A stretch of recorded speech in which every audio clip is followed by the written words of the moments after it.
આજનું રાશિફળ આજે 17 જુલાઈ વિષ્ણુ ભગવાનની કૃપાથી 2 રાશિના જાતકોને મળશે ભાગ્યનો સાથ, 2 રાશિઓને મળશે પરિવારનો સાથ. જાણો તમારી રાશિ. જ્યોતિષમાં રાશિફળનું વિશેષ મહત્વ છે.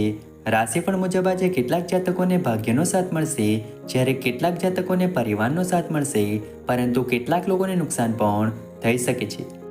મિત્રો, તમને આવા જ રાશિફળવાળા વિડીયો દરરોજ જોવાનું પસંદ હોય તો વિડીયોને લાઈક કરજો અને ચેનલને હજી સુધી સબસ્ક્રાઈબ ન કરી હોય તો સબસ્ક્રાઈબ કરજો, કારણ કે આવા રાશિફળવાળા વિડીયો અમે દરરોજ બનાવતા રહીએ છીએ. તો ચાલો મિત્રો, આજના વિડીયોની શરૂઆત કરીએ. પહેલી રાશિ છે મેષ રાશિ. તમારી દિનચર્યા વ્યવસ્થિત રહેશે. તેની સાથે તમે તમારા અન્ય કાર્યોમાં પણ ધ્યાન કેન્દ્રિત કરી શકશો. તમારા નજીકના મિત્રો અને સંબંધીઓ સાથે મનોરંજન અને સામાજિકતામાં સારો સમય પસાર થશે. યુવાનો તેમના ભવિષ્ય સાથે જોડાયેલી કેટલીક મોટી સિદ્ધિઓ મેળવી શકે છે. ત્યારે તમારો ગુસ્સો અને ઉતાવળિયો સ્વભાવ તમારા માટે કેટલીક મુશ્કેલી ઊભી કરી શકે છે. અન્ય લોકો સાથે સંબંધોમાં પણ ખટાશ આવી શકે છે. અંગત અને પારિવારિક સમસ્યાઓને તમારા વ્યવસાયને પ્રભાવિત ન કરવા દો. વીમા અને કમિશન સંબંધિત વ્યવસાયમાં નફાકારક સ્થિતિ સર્જાઈ રહી છે. નોકરિયાત લોકોને સત્તાવાર પ્રવાસ પર જવું પડી શકે છે. વિવાહિત જીવનમાં યોગ્ય સંવાદિતતા રહેશે. જૂના મિત્રને મળવાથી સુખદ યાદો તાજી થશે. આવનારી બીજી રાશિ છે વૃષભ રાશિ. તમારી લાગણીઓ પર નિયંત્રણ રાખો અને વ્યવહારુ બનો. આ તમને નિર્ણયો વધુ સરળતાથી લેવામાં મદદ કરશે. પરિવારના કોઈ સદસ્ય તરફથી સંતોષકારક માહિતી મળવાથી તમે ઉત્સાહિત થશો. તમારે તમારા બિનજરૂરી ખર્ચાઓ પર નિયંત્રણ રાખવું ખૂબ જ જરૂરી છે. આજે કોઈ પણ પ્રકારની યાત્રા કરવાથી તમને કોઈ પણ યોગ્ય લાભ નહીં મળે. પરિવારના સભ્યોની જરૂરિયાતો અને સુખ સુવિધાઓનું ધ્યાન રાખવાથી સંબંધો મજબૂત થશે. વેપારમાં કોઈ અનુભવી વ્યક્તિની સલાહ લો, નહીં તો તમારા દ્વારા લેવાયેલા નિર્ણયો ખોટા પડી શકે છે. સરકારી સેવા કરતા લોકોને અચાનક નોકરી સંબંધિત સારા સમાચાર મળશે. પારિવારિક બાબતોમાં સહયોગ આપવાથી પારિવારિક સંબંધો વધુ મજબૂત થશે. આવનારી ત્રીજી રાશિ છે મિથુન રાશિ. ગ્રહોનું સંક્રમણ સાનુકૂળ રહેશે. મિત્ર કે સંબંધી સાથે ચાલી રહેલી કોઈ પણ ગેરસમજ દૂર થશે. પરસ્પર સંબંધોમાં પણ સુધારો થશે. યુવાનોને તેમની કારકિર્દી સંબંધિત તેમની સખત મહેનતનું ઇચ્છિત પરિણામ મળી શકે છે. કામનો વધુ પડતો બોજ પણ તમારા માટે મુશ્કેલી ઊભી કરી શકે છે. તમારા મહત્વપૂર્ણ કાર્યોને પહેલા પ્રાથમિકતા પર રાખો તો સારું રહેશે.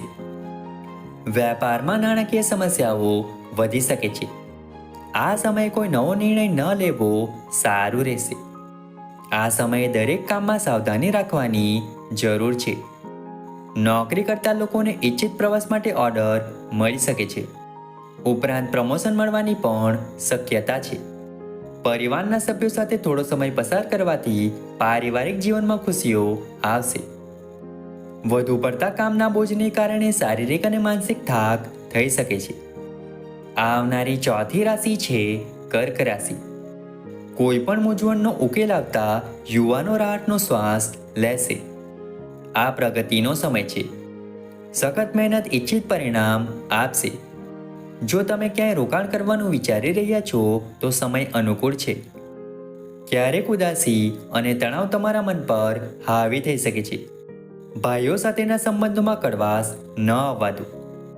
આ સમયે સંપૂર્ણ એકાગ્રતા સાથે કામ કરો, કારણ કે તમને ઇચ્છિત પરિણામ મળવાની સંભાવના છે. લેવડ દેવડ સંબંધિત બાબતોમાં સાવધાની રાખો. ઓફિસમાં કોઈની સાથે વિવાદ થઈ શકે છે. ઘરમાં સુખ શાંતિનું વાતાવરણ રહેશે. આવનારી પાંચમી રાશિ છે સિંહ રાશિ. તમને વરિષ્ઠ લોકોનો સહયોગ અને માર્ગદર્શન મળશે. તમને લાંબા સમયથી ચાલી રહેલી કોઈ પણ ચિંતા અને તણાવમાંથી રાહત મળશે. કોઈ પણ કાર્ય કરતા પહેલા તેના સકારાત્મક અને નકારાત્મક પાસાઓ પર વિચાર કરો. તમને ચોક્કસ સફળતા મળશે. ગુસ્સા પર નિયંત્રણ રાખો અને શાંત રહો.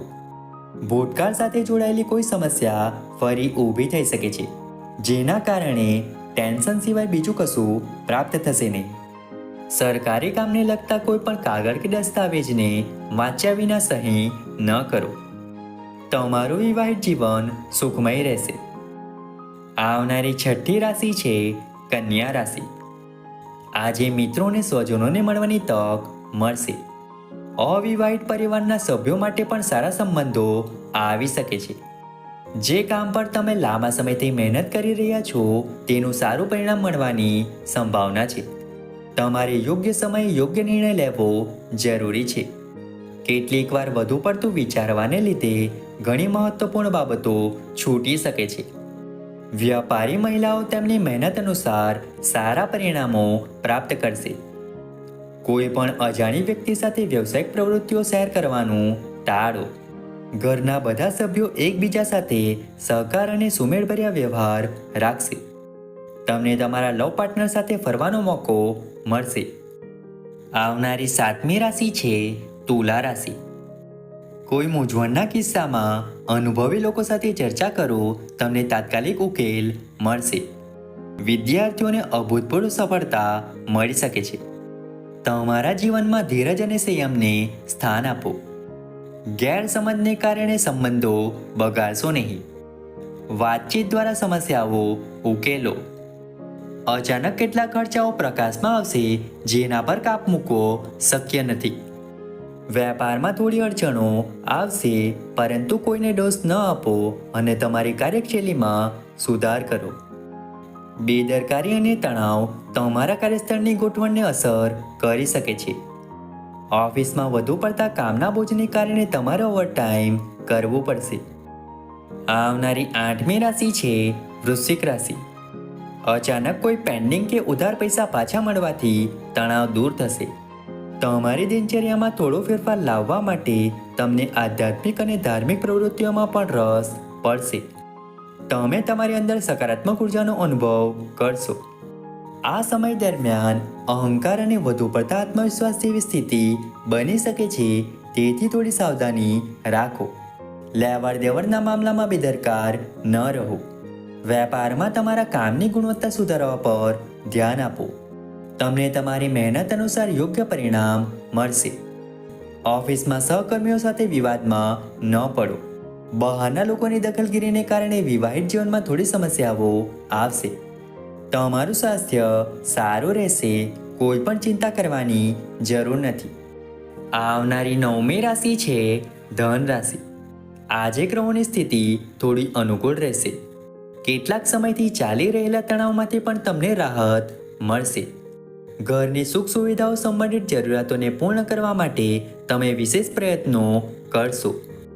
યુવાનો પણ તેમના ભવિષ્ય માટે વધુ સક્રિય અને ગંભીર બનશે. પ્રોપર્ટી કે પૈસાની લેવડ દેવડમાં ખૂબ કાળજી રાખો.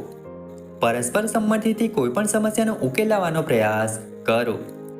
અંગત કારણોસર તમે ધંધામાં વધારે ધ્યાન આપી શકશો નહીં. તેમ છતાં સકારાત્મક રહો અને તમારા વ્યવસાયિક કાર્યોને પૂર્ણ કરવામાં થોડો સમય પસાર કરો. વિવાહિત અને પ્રેમ સંબંધો બંનેમાં યોગ્ય ભાવનાત્મક નિકટતા રહેશે. આવનારી 10મી રાશિ છે મકર રાશિ. અન્ય કાર્યોની સાથે તમારા અંગત કામ પણ સરળતાથી ઉકેલાશે. તમારા સ્વભાવનું અવલોકન કરો અને તેમાં સુધારો કરો, કારણ કે કેટલીક વાર નકારાત્મક વિચારોના વર્ચસ્વને કારણે તમારા નિર્ણયો અસ્થિર બની શકે છે. ધીરજ અને સંયમથી તમે તમારા વ્યવસાયને યોગ્ય દિશામાં લઈ જશો. નોકરિયાત લોકોએ નાણાં સંબંધિત કામમાં બેદરકારી કે આળસ ન રાખવી જોઈએ, અન્યથા ઉચ્ચ અધિકારીઓ સાથેના સંબંધો બગડશે. તમારા જીવનસાથી અને પરિવારના સભ્યોનો સહયોગ તમારા માટે માર્ગદર્શનનું કામ કરશે. પ્રેમ સંબંધોમાં પણ ભાવનાત્મક નિકટતા વધશે. આવનારી 11મી રાશિ છે કુંભ રાશિ. વાહન અથવા સ્થાવર મિલકતની ખરીદ વેચાણ સંબંધિત યોજના બનશે. જો નાણાં સંબંધિત કોઈ કામ બાકી હોય તો તેના પર ચોક્કસ ધ્યાન આપો. ઘર આંગણે કોઈ ધાર્મિક કાર્યક્રમનું આયોજન પણ કરવામાં આવશે. વરિષ્ઠ લોકોના આશીર્વાદ અને માર્ગદર્શન તમને મળશે. અત્યારે ક્યાંય રોકાણ કે લેવડ દેવડ કરવી યોગ્ય નથી. તમારો પોતાનો નિર્ણય પણ ખોટો પડી શકે છે. આ સમયે પાડોશી સાથે થોડો મતભેદ થવાની સંભાવના છે. કોઈ પણ સમસ્યાને શાંતિ અને ધીરજથી ઉકેલવાનો પ્રયાસ કરો. વેપારમાં કેટલીક નવી પ્રવૃત્તિઓ શરૂ કરવાની યોજના બનશે. અટકેલા નાણાં સંબંધિત મામલાઓને પણ ફરી વેગ મળશે. પરિવારના સભ્યો સાથે થોડો સમય વિતાવવાથી શાંતિ મળશે. આવનારી 12મી રાશિ છે મીન રાશિ. આજે તમે સ્વાસ્થ્ય સંબંધિત સમસ્યાઓમાં સુધારો અનુભવશો, જે છેલ્લા કેટલાક સમયથી ચાલી રહી છે. કોઈ વરિષ્ઠ વ્યક્તિની સલાહને અનુસરવાથી તમને યોગ્ય માર્ગદર્શન મળશે. પાડોશીઓ સાથે કોઈ નાની બાબતને લઈને વિવાદ થઈ શકે છે, જેની કુટુંબ વ્યવસ્થા પર પણ નકારાત્મક અસર પડશે. સરકારી નોકરી કરતા લોકોએ કોઈ પણ અનૈતિક કામમાં રસ ન લેવો જોઈએ, નહીં તો તેઓ મુશ્કેલીમાં મુકાઈ શકે છે. પારિવારિક જીવન સુખમય રહેશે. પરિવારમાં રમૂજ અને મનોરંજનમાં સારો સમય પસાર થશે. પેટ સંબંધિત સમસ્યાઓ તમને પરેશાન કરી શકે છે, પરંતુ થોડી સાવધાની તમને સ્વસ્થ રાખશે.